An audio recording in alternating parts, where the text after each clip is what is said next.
नमस्कार दोस्तों। भीमसेन और पितामह त्रिपाठी जुड़वा भाई थे और दोनों में इतना आपसी प्रेम था कि उन्हें एक दूसरे से दूर कर पाना नामुमकिन था।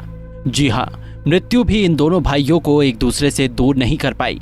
आज हम आपको इन दोनों भाइयों की वो कहानी सुनाने जा रहे हैं जिसके बारे में देश ही क्या विदेशों में भी कई सालों से चर्चा है और जो भी इस कहानी को सुनता है स्तब्ध रह जाता है। दोस्तों, कभी आपने सोचा है कि क्या जुड़वा बच्चों का जन्म सहज ही हो जाता है या सोल्स यानी आत्माएं अगले जन्म में अपना मिलन प्लान करती हैं?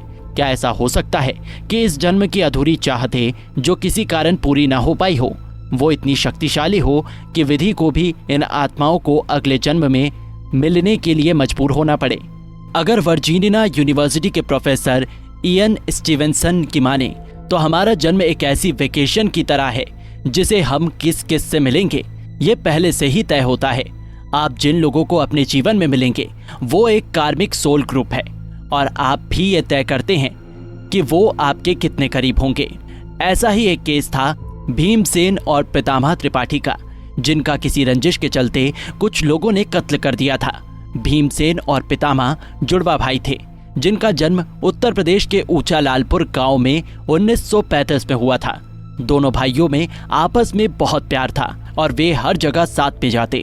भीमसेन ज्यादा इंटेलिजेंट और उग्र स्वभाव का था जबकि पितामह शांत स्वभाव का था। दोनों लड़के बहुत बहादुर थे और उन्होंने अपने घर में एक बंदूक भी रखी थी जिसे उन्होंने दीवार पर एक खूंटी से टांग रखा था। उनका एक बड़ा भाई भी था जिसका नाम था चंद्रा। भीमसेन का विवाह पहले हुआ और उसके 1 साल बाद पितामह का विवाह हो गया। उनके पिता किसान थे और उन्होंने मरने पर अपनी जमीन अपने तीनों बेटों में बांट दी। जब दोनों भाई 30 साल के थे तो पड़ोस के गांव कुर्री के एक व्यक्ति जगन्नाथ के साथ उनका जमीन को लेकर कुछ झगड़ा हो गया। जगन्नाथ और उसके साथी राजाराम ने दोनों भाइयों से बदला लेने की ठान ली। कुछ दिनों बाद जब बात थोड़ी ठंडी हो गई तो उन्होंने दोनों भाइयों को अपने घर दावत पर बुलाया। त्रिपाठी बंधु दावत पर पहुंचे तो जगन्नाथ के 8 से 10 और साथियों ने उन्हें पकड़कर बांध लिया और मारपीट की। इसके बाद उन्होंने दोनों भाइयों की आंखों में तेजाब डाल दिया और फिर उनका कत्ल कर दिया। दोनों भाइयों के शवों को एक कुएं में फेंक दिया गया जहां से वो शव 4 दिन बाद निकाले गए। दोनों भाइयों को आखिरी बार 28 अप्रैल 1964 को देखा गया था। इसी के 4 महीने बाद ऊंचा लालपुर से 10 मील दूर एक गांव श्यामनगर में जुड़वा बच्चों का जन्म हुआ जिनका नाम रखा गया रामू और राजू। सिर्फ 2 साल की उम्र में ही ये दोनों बच्चे साफ शब्दों में बातें करने लगे। एक दिन दोनों बच्चे अपने घर के आंगन से बाहर निकल गए और ऊंचा लालपुर की ओर चल पड़े। जब उनके पिता ने उन्हें पकड़कर पूछताछ की तो बच्चों ने कहा कि वो अपना गांव ऊंचा लालपुर जाना चाहते हैं जहां उनका घर है। पिता इसे उनकी नादानी समझकर घर वापस ले आए, पर उनके मन में सवाल उठा कि इतने छोटे बच्चों को ऊंचा लालपुर गांव का नाम कैसे पता चला और उन्हें वहां का रास्ता किसने दिखाया। 3 साल की उम्र में बच्चों ने ऊंचा लालपुर के एक व्यक्ति शिव नारायण को अपने गांव में देखा और उनको पहचान कर उनके पैरों को छूने लगे। इसके बाद दोनों बच्चों को अपने पुराने जन्म की बातें याद आने लगी। रामू और राजू ने बताया कि पिछले जन्म में उनके नाम भीमसेन और पितामह थे। रामू ने कहा कि उसका नाम भीमसेन था जबकि राजू ने कहा कि उसका नाम पितामह था। दोनों बच्चे को अपने पुराने गांव में भाई चंद्र और अपने पिता के नाम याद थे। उन्हें यहाँ तक याद था कि उन्होंने 6वीं कक्षा तक की पढ़ाई गांव महराना के ठाकुर तिलक सिंह नामक शिक्षक से की है।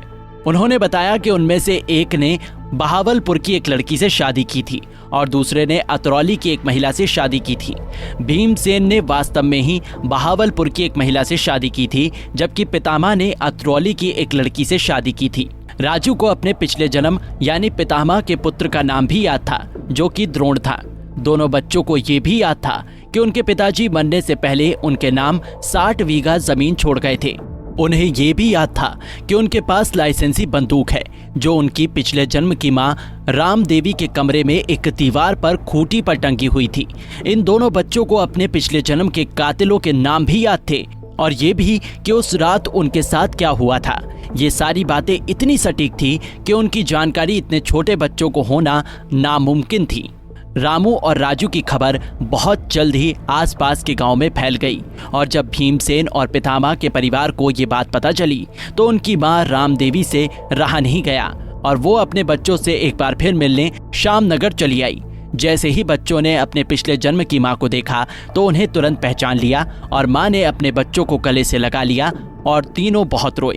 इतना ही नहीं, कुछ वर्षों बाद जब रामू और राजू अपने पिछले जन्म के पुत्रों से मिले तो उनके साथ इस तरह पेश आए जैसे वो सच में उनके बच्चे हों। रामू और राजू के पुनर्जन्म की कहानी कुर्री तक भी पहुंच गई। जगन्नाथ और उसके साथियों को यह डर सताने लगा कि कहीं ये दोनों बच्चे भीमसेन और पितामह के कत्ल के सबूत न दे दें। जगन्नाथ और उसके साथियों ने श्यामनगर के चक्कर लगाना शुरू कर दिया। बच्चों ने उन कातिलों को पहचान लिया और उनके नाम भी अपने पिताजी को बताए। ये बात परेशान कर देने वाली थी क्योंकि उनके गांव में इन लोगों को कोई नहीं जानता था। ये देखकर रामू और राजू के पिताजी डर गए और उन्होंने दोनों बच्चों को अपने पिछले जन्म की बात करने से सख्त मना कर दिया। इयन स्टीवेंसन ने अपनी रिसर्च के दौरान इसके अलावा भी बहुत सारे सबूत जुटाए जो इस बात की पुष्टि करते हैं कि रामू और राजू का पुनर्जन्म हुआ था। दोनों बच्चों की छाती पर 2 मिलीमीटर चौड़े निशान थे, जैसे किसी रस्सी के खिसने से पड़े हों। ये शायद उनको मारे जाने के वक्त इस्तेमाल हुई रस्सियों के निशान थे। पिछले जन्म की तरह ही भीमसेन यानी रामू ज्यादा इंटेलिजेंट और उग्र व्यवहार का था, जबकि राजू शांत स्वभाव का था। भीमसेन और पितामह की तरह ही रामू और राजू में बहुत ज्यादा प्रेम था और वो दोनों एक दूसरे के बिना ना कहीं जाते थे और ना ही कुछ और करते थे। डॉक्टर इयन स्टीवेंसन ने 31 जुड़वा बच्चों के केसेस की रिसर्च की। इन सभी 62 बच्चों ने अपने पिछले जन्म से जुड़ी इतनी सटीक इन्फॉर्मेशन दी जिसको सुनकर सब हैरान रह गए।